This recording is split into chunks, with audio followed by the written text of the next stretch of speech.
The grand chamber of the Galactic Council stretched toward the stars, its crystalline dome reflecting the light of 1,000 distant suns. Zena Voss stood before the semicircle of alien representatives, her iridescent scales catching the starlight as she addressed the assembly. As the youngest diplomat from the Etherian Republic, she hadn't expected to be the one asking this question, but curiosity had always been her weakness. Why does Earth's throne remain empty? The words echoed through the chamber, causing several council members to shift uncomfortably in their seats. The massive obsidian chair at the center of the chamber had gathered dust for centuries, its surface unmarred by use. High Counselor Theron, an ancient being of pure energy contained within a sophisticated mechanical shell, dimmed slightly before responding. Some questions, young diplomat, are better left unasked. But Zena pressed on, her silver eyes narrowing. With respect, High Counselor, I've studied every historical record available.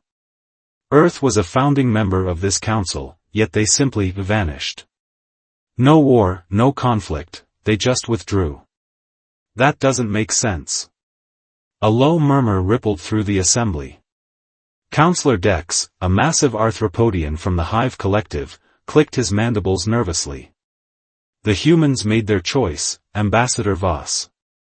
We honor that choice by respecting their privacy. But why did they make that choice? Zena's voice grew stronger. And why does this council maintain their seat, empty though it has remained for 3 centuries? The chamber fell silent as first speaker Lyra rose from her seat. The Eternian's crystalline form pulsed with soft blue light as she approached Zena. Perhaps, young one, you should visit the Archives of Remembrance. Section Omega, 7. Your clearance has been granted.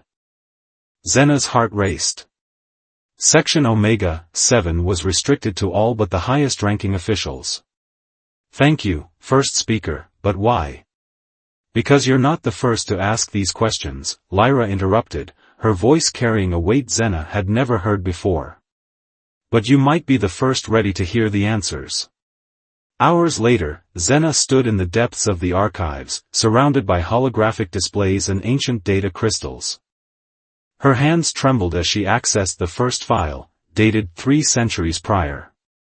A human face appeared before her, a woman with dark skin and fierce eyes, wearing a uniform adorned with symbols of rank. I am Admiral Amara Thompson of the United Earth Fleet, the recording began. This message serves as humanity's formal withdrawal from the Galactic Council. We have discovered something that changes everything we thought we knew about our universe. Zena leaned closer as the Admiral's expression darkened. We thought we were alone in the dark. We were wrong. There are things out there, ancient things, that have watched us all since the beginning. The Council refuses to see the truth, refuses to prepare. So we will prepare alone. The recording flickered as Admiral Thompson looked directly into the camera, her eyes seeming to pierce through time itself. We leave our seat empty not as an abdication, but as a promise. When the time comes, and it will come, humanity will return. We only pray we'll be ready. The recording ended, leaving Zena in darkness. But as she turned to leave, another file caught her attention. A security feed from an abandoned research station at the edge of known space, dated just 2 days ago. Her blood ran cold as she played the footage. The static-filled image showed a human research vessel, its hull bearing markings she'd never seen before, docking with the station. But it was the message that followed that made her scales stand on end. They're coming. The Watchers have begun to move. Alert the Admiral. Protocol Omega is in effect. Humanity's vigil is ending. Zena's communicator chirped, startling her. A message scrolled across its surface. Your presence is requested in Chamber 0. Come alone. She had never heard of Chamber 0. As she made her way through the twisting corridors of the archive complex, Zena couldn't shake the feeling that she was being watched. The truth about Earth's disappearance was beginning to unravel, but with each answer came more questions. Why had humanity chosen to face this threat alone? What had they discovered that was so terrible it drove them to abandon their allies? And most importantly, what was about to emerge from the darkness they had been watching all these years? The door to Chamber Zero stood before her, its surface unmarked by any identifier. As she reached for the control panel, she hesitated. Whatever lay beyond this threshold would change everything she thought she knew about the galaxy. The door slid open with a whisper, revealing a circular room dominated by a massive holographic display. And there, standing before it, was a figure she had only seen in historical records, a human, wearing the same uniform as Admiral Thompson from the recording, but new, unworn by time. "Welcome, Ambassador Voss," the figure said, turning to face her. "We've been expecting you. It's time you learned why Earth's throne remains empty, and why it won't be empty much longer."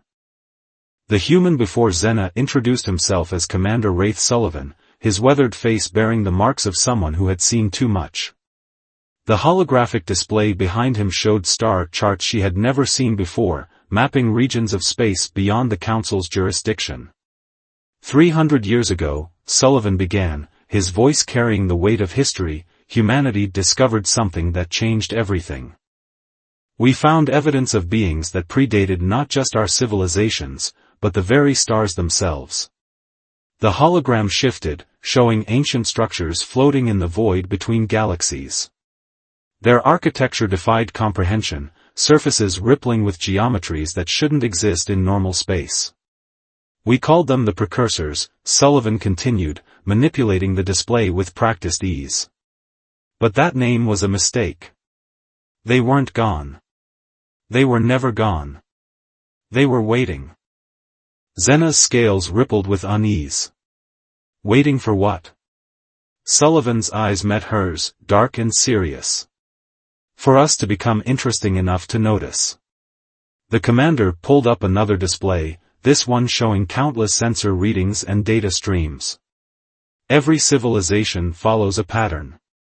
They rise, they join the council, they stagnate. It's not natural. It's engineered. The council itself is part of their system, a way to keep species contained, controlled, predictable. "That's impossible," Zena protested, but even as she spoke, her mind raced through centuries of council history. How little had changed, how carefully regulated all advancement had been. "We tried to warn them," Sullivan said, his voice bitter. "But the council was already too entrenched in their ways. So we made a choice. We withdrew, but not to hide. To prepare." The hologram transformed again, revealing vast shipyards hidden in the spaces between stars. Fleets of vessels unlike anything Zena had ever seen hung suspended in the void, their designs radical departures from council standards. While the galaxy slept, humanity built. We innovated. We broke every rule and restriction the council had placed on technological advancement. Because we knew what was coming. A new alert flashed across the display, a priority message from the Outer Rim. Sullivan's expression darkened as he read it. "And now they're here." The message contained sensor data from automated probes in the intergalactic void. Massive objects were moving in the darkness between galaxies, their energy signatures unlike anything in known space. "The precursors aren't just watching anymore," Sullivan said grimly. "They're coming to see what we've made of their galaxy. And they're not pleased with what they've found." Zena's diplomatic training warred with the revelations before her. "Why tell me this now? Why not go directly to the council?" Sullivan smiled, but there was no warmth in it. "Because in 3 days, the council chamber won't be empty anymore. Humanity is returning, Ambassador Voss. But we need allies who understand what we're facing. Who are willing to break free from the patterns we've been locked in." He gestured to the star charts, where red warning indicators were spreading like a virus across the galaxy. "The precursors sent us a message, hidden in the very foundations of their ancient structures. We spent centuries decoding it. Would you like to know what it said?" Zena nodded, her throat dry.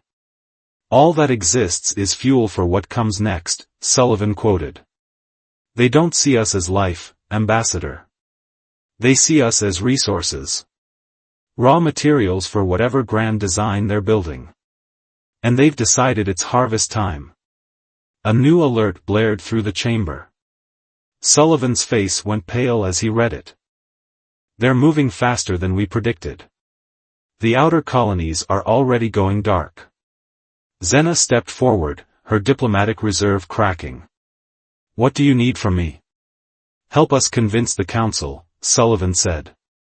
"Not everyone will believe us, the Precursor's influence runs deep. But we need every ally we can get. Because in 72 hours, humanity isn't just reclaiming our seat in the Council. We're going to try to save every species in this galaxy." He pulled up one final display, a massive fleet of Earth ships, emerging from their hidden shipyards. "The question is, Ambassador Voss, will you stand with us? Or will you maintain the pattern that's kept us all blind for so long?" Zena stared at the fleet, at the savage beauty of ships built without Council restrictions. She thought of her own people, of all the species in the galaxy, living in carefully regulated peace while something ancient and hungry watched from the dark. "The Council won't easily abandon thousands of years of tradition," she warned. Sullivan's expression hardened. "Then they'll die clinging to those traditions. The Precursors aren't interested in diplomacy. They're not interested in peace. They're interested in consumption. And every moment we waste trying to maintain the old order is a moment they gain." New alerts were flooding in now, more colonies going silent, more sensor stations detecting massive objects moving through deep space. The Precursors were no longer hiding their approach. "Time's up, Ambassador," Sullivan said quietly. "Are you ready to help us break the pattern?" Zena looked at her reflection in the holographic display, at the Council insignia she wore so proudly. Then she reached up and removed it, placing it on the table before her. "Tell me everything," she said.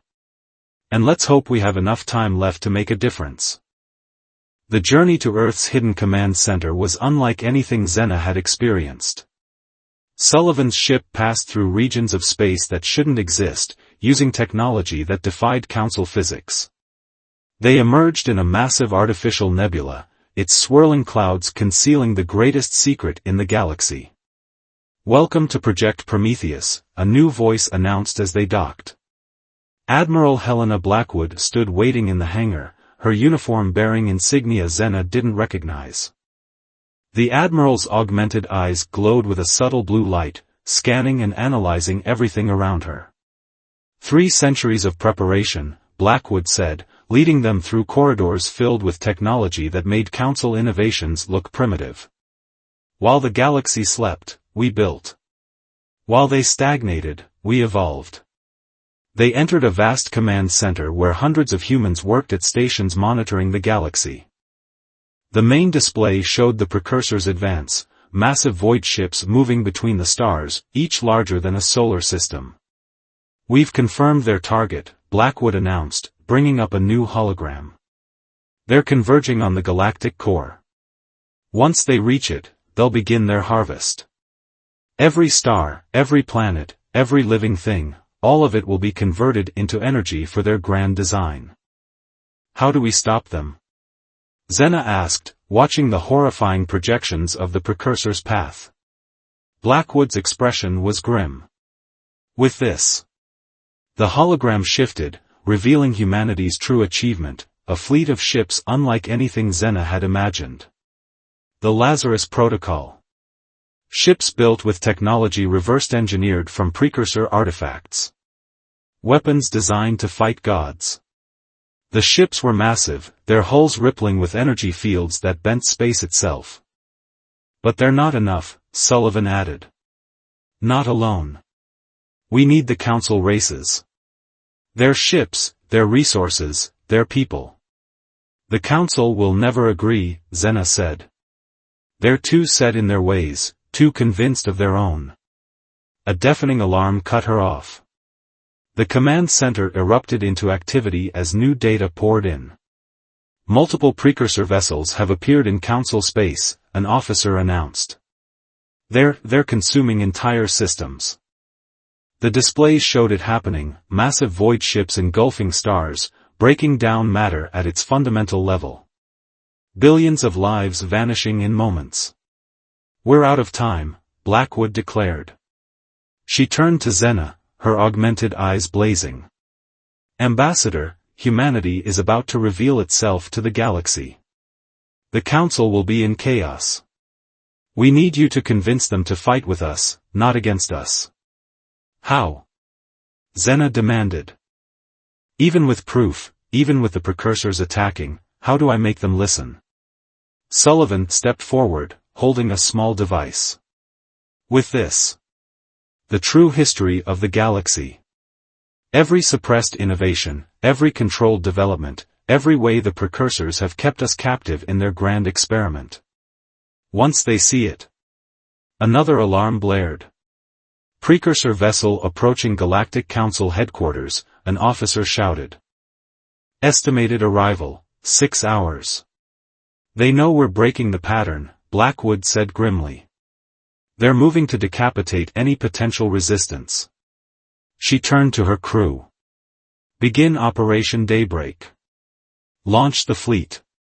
The artificial nebula around them began to disperse, revealing the true scale of humanity's preparation. Thousands of ships, each carrying weapons and defenses built from 3 centuries of unrestricted innovation. Xena watched in awe as the fleet began to move, their drives igniting like new stars. It won't be enough, Sullivan said quietly. Not without help. Not without unity. Blackwood nodded to Xena. Get to the Council. Show them the truth. Make them understand what humanity has been fighting all these years. She paused, her augmented eyes dimming slightly. And pray we're not already too late. Xena looked at the tactical displays, at the massive precursor ships consuming entire systems. At the Council races, still unaware of the true threat approaching their headquarters. At humanity's fleet, powerful but ultimately outnumbered, preparing to fight an enemy that had existed before stars were born. I'll need a ship, she said. The fastest you have. Sullivan smiled. Already prepared. But Ambassador? She turned back to him. When you tell them about us, make them understand one thing. We didn't abandon the galaxy. We never stopped fighting for it. We just had to fight in ways they weren't ready to accept. As Xena boarded her ship, a final alert echoed through the command center. More precursor vessels were emerging from the void. The harvest was accelerating. Humanity's fleet was moving to intercept, but the numbers were staggering. Time to break the pattern, Blackwood's voice came through the comm as Xena's ship prepared to launch. Time to wake the galaxy up. And hope they're strong enough to face the truth. The ship shot into hyperspace, racing against time. Behind her, humanity's hidden fleet was moving into position, preparing to reveal itself to a galaxy that had thought them long gone. Ahead lay the Council, still clinging to their comfortable lies. And beyond them all, the precursors were coming, ready to end an experiment that had run its course. The next few hours would determine if the galaxy's species would unite and fight, or die maintaining the illusion of peace they had lived under for so long. The Galactic Council chamber erupted into chaos as Xena played the evidence before them. The holographic display showed precursor ships consuming entire systems, while tactical data revealed the true scale of the threat approaching their space. Impossible. Counselor Dex chittered, his mandibles clicking rapidly. These readings violate fundamental laws of physics. Laws they created, Xena countered, her voice carrying across the chamber. Laws designed to keep us contained, controlled, predictable. She activated the device Sullivan had given her, and new holograms filled the air, centuries of suppressed innovations, controlled development, carefully engineered stagnation. First speaker Lyra's crystalline form pulsed with agitation. Even if this is true, what hope do we have? These beings existed before stars. They shaped the very fabric of space. The chamber's main display suddenly activated, showing a massive precursor vessel emerging from hyperspace at the edge of their system. Its surface rippled with impossible geometries, its size dwarfing anything the Council had ever built. "We have humanity," Zena declared. As if on cue, new signatures appeared on the tactical display. The hidden fleet emerged from concealment, their advanced ships taking up defensive positions around Council space. Admiral Blackwood's image appeared before the Council, her augmented eyes scanning the assembled representatives. "For 3 centuries, we prepared. We broke your rules, exceeded your limitations, and built weapons to fight gods. Now you must choose, stand with us, or watch your civilization end." The precursor ship was moving closer, its massive form distorting space around it. Smaller Council vessels that ventured too close were simply unmade, their matter broken down to its fundamental components. High Counselor Theron's energy form flickered. The Council cannot simply abandon millennia of tradition and order. We need time to debate, to consider. "There is no more time," a new voice interrupted. Commander Sullivan strode into the chamber, his uniform bearing fresh battle damage. "The precursors aren't here to negotiate. They're here to harvest. Every moment we waste is another system lost." As if to emphasize his point, the main display showed another precursor ship consuming a colonial world, its population of millions converted to energy in seconds. The Council chamber fell silent, the horror of what they were witnessing finally sinking in. "Humanity stands ready," Admiral Blackwood declared. "Our fleet will engage the precursors, but we need your help. Your ships, your resources, your people. United, we might have a chance. Divided, we're nothing but fuel for their machines." First speaker Lyra rose, her crystalline form resonating with decision. "The Eternians stand with Earth." One by one, other Council members began to voice their support, centuries of carefully maintained order giving way to the desperate need for survival. But even as the Council rallied, more precursor ships were emerging from the void. The tactical display was filling with their signatures, each one representing a force capable of destroying entire solar systems. "They're surrounding Council space," Sullivan announced grimly. "Standard containment pattern. They don't want anyone escaping the harvest." Zena watched as humanity's fleet moved to intercept, their advanced weapons finally revealed to the galaxy. Behind them, Council ships were beginning to form up, ancient rivalries forgotten in the face of extinction. "All ships, battle formations," Admiral Blackwood commanded. "Council vessels, link your tactical networks to our command ships. We've studied their patterns, their weaknesses. If we strike together, we can hurt them." The first shots were fired, human weapons that bent space itself, Council ships augmented with centuries of hidden innovations. The precursor vessel seemed to pause, as if surprised by the resistance. Then it responded. Reality itself screamed as the void ship unleashed weapons that shouldn't exist. Space twisted, time fractured, and dozens of ships simply ceased to be. But the combined fleet held its ground, humanity's preparations finally put to the test. "Multiple precursor ships on approach," Sullivan reported. "They're moving to engage." Admiral Blackwood's voice was steel. "All ships, execute Battle Plan Omega. Show them humanity never stopped fighting. Show them the galaxy won't go quietly into the dark." The Council chamber shook as distant weapons fire reached them. Outside, the sky was filling with the impossible shapes of precursor void ships, their surfaces writhing with alien geometries. But humanity's fleet was moving to meet them, their ships carrying the weapons and defenses of 3 centuries of preparation. Behind them, the Council races were forming up, their vessels linking into battle networks, preparing to fight for their existence. The final battle for the galaxy was beginning. The pattern that had kept them all trapped for so long was about to be broken, one way or another. And in the council chamber, watching the tactical displays light up with combat signals, Xena felt something she hadn't expected: hope. The empty throne would be filled. The galaxy would fight back. And perhaps, just perhaps, that would be enough to change everything. Space itself trembled as the combined forces of humanity and the Council engaged the precursor fleet. Admiral Blackwood's command ship led the charge, its experimental weapons tearing holes in reality itself. Behind her, thousands of ships from every Council race fought in perfect coordination, their tactics evolving in real time against an enemy that had existed before their stars were born. Multiple breaches in their containment line, Sullivan reported from the tactical station. The Council ships are performing better than expected. The display showed Council vessels, now augmented with human technology, executing maneuvers that would have been impossible days ago.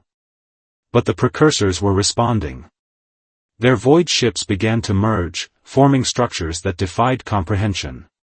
Space warped around them as they unleashed weapons that didn't just destroy their targets, they erased them from existence itself.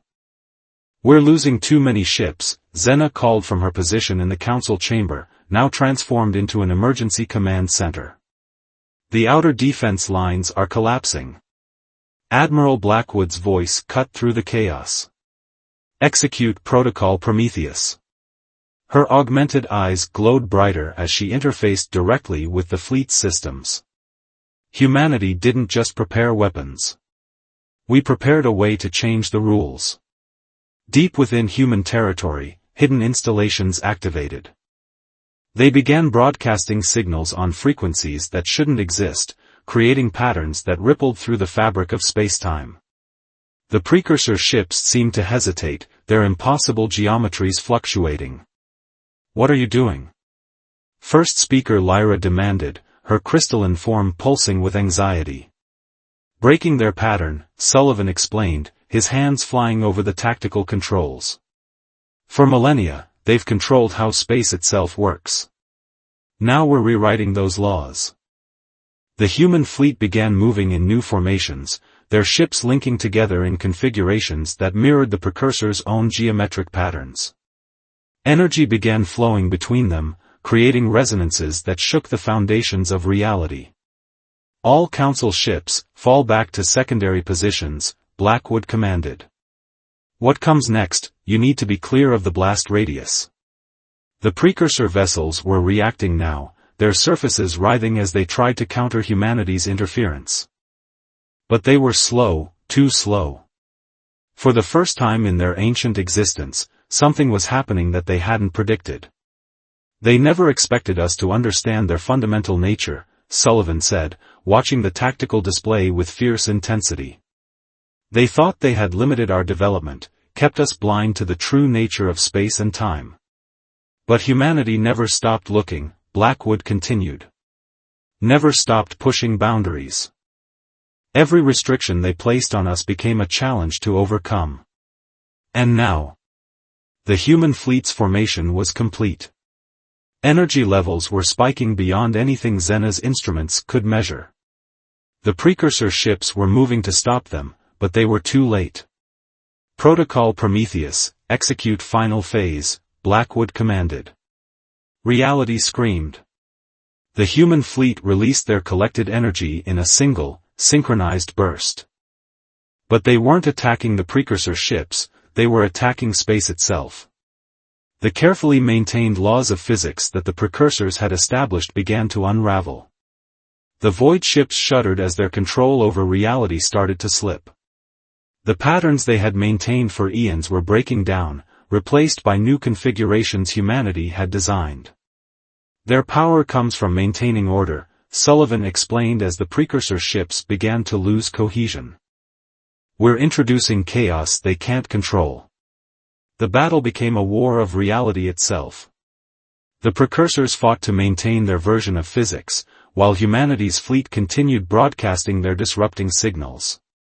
Council ships moved through the chaos, striking at the void ships whenever their defenses wavered. In the Council chamber, the representatives watched in awe as humanity's true plan unfolded.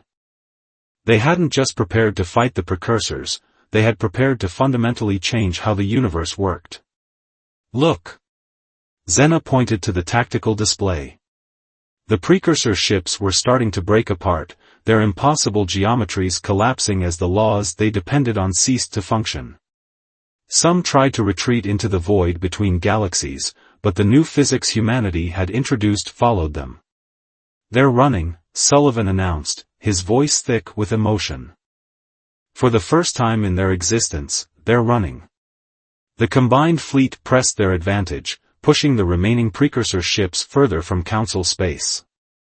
Where once there had been order, now there was beautiful chaos, a universe where innovation and change were no longer restricted. Admiral Blackwood's image appeared in the Council chamber one final time.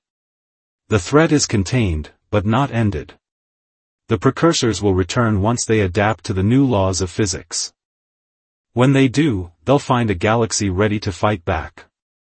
First speaker Lyra approached the empty throne that had stood at the center of the chamber for so long. "Humanity has earned more than just their seat back. They've earned our trust, our gratitude, and our allegiance." The council members nodded in agreement. The pattern was broken. The future was uncertain, but for the first time in millennia, it was truly free. "So," Zena asked, looking at Sullivan as the fleet began its return, "what happens now?" He smiled, watching as council ships and human vessels moved together in formation, already beginning to share technology and knowledge. "Now we do what humanity does best, we innovate, we explore, and we prepare. Because the galaxy isn't just surviving anymore." Admiral Blackwood finished the thought, her augmented eyes gleaming with possibility. "It's finally, truly alive." The empty throne would soon be filled, but it would no longer be a symbol of absence. Instead, it would stand as a reminder of the day humanity returned not just to take their place in the galaxy, but to fundamentally change what that galaxy could become. The pattern was broken.